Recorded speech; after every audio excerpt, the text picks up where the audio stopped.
Have you ever noticed how some of the most profound truths are hidden in the briefest of moments?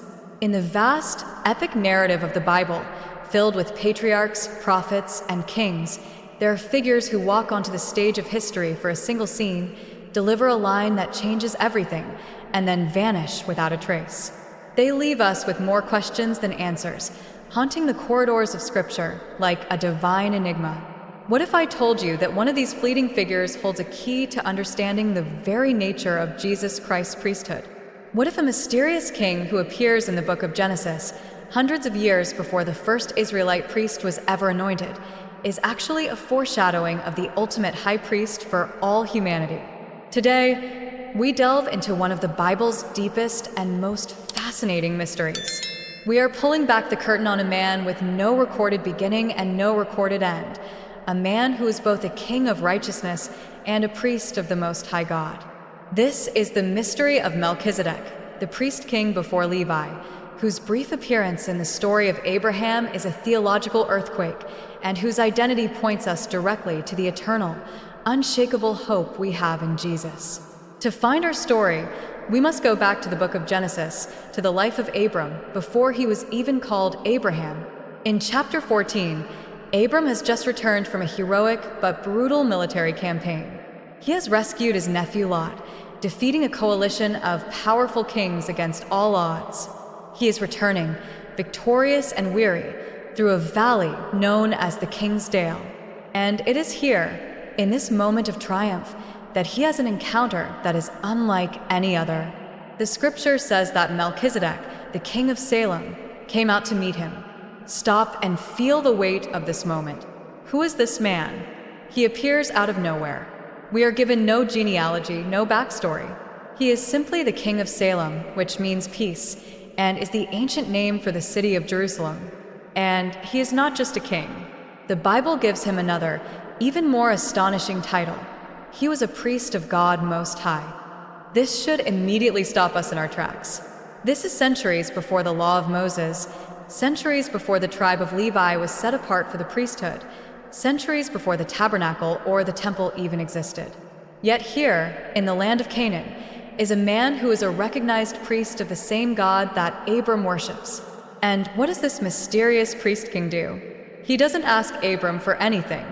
He brings out bread and wine, an offering of refreshment and fellowship to the weary warrior. And then he speaks a blessing. He blesses Abram, saying, "Blessed be Abram by God Most High, creator of heaven and earth, and praise be to God Most High, who delivered your enemies into your hand." This is a moment of profound spiritual significance. A priest of the true God is affirming Abram's victory and blessing him in the name of the creator of the universe. And Abram's response is just as stunning. The patriarch, the man who is the very father of faith, recognizes Melchizedek's spiritual authority, and he gives him a tenth of everything he had recovered. He tithes to this mysterious priest-king. And then, as suddenly as he appeared, Melchizedek is gone. He vanishes from the narrative, leaving us to wonder for thousands of years.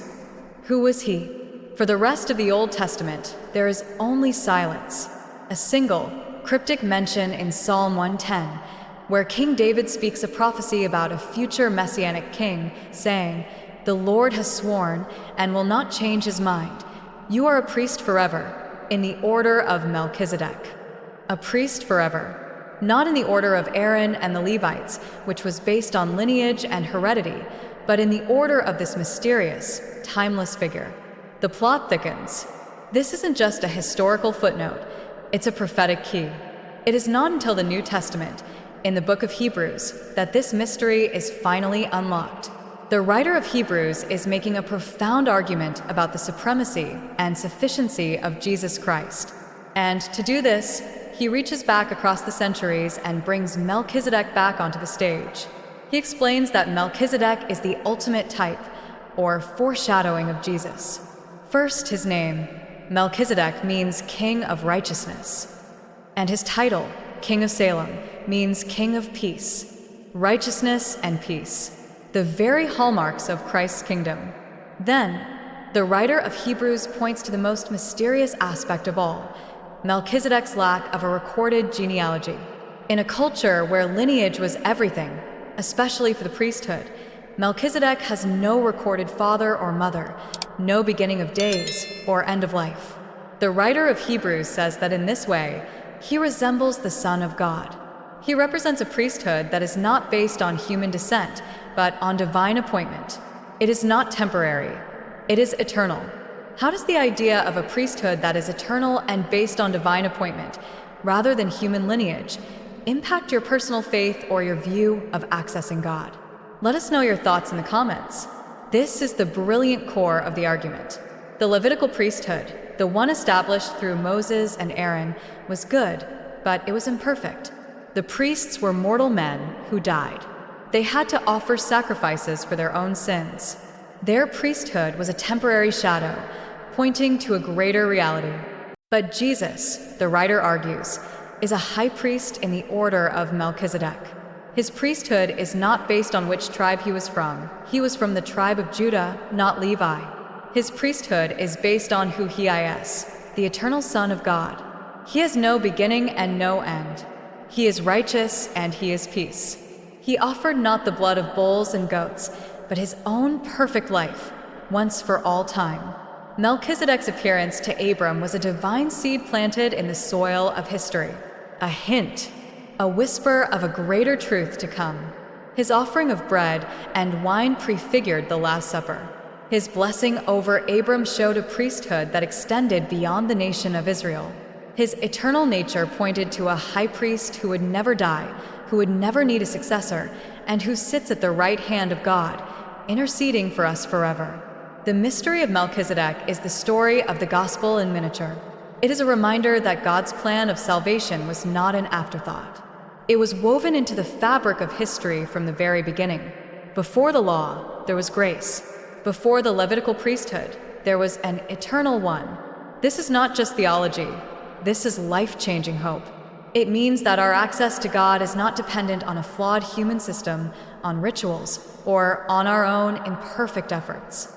Our access to God is secured by an eternal, perfect, and compassionate high priest, Jesus Christ, who is our King of righteousness and our King of peace. He is the one who meets us when we are weary from our battles, not with condemnation, but with the bread and wine of his grace. And he is the one who blesses us, not because we have earned it, but because of who he is.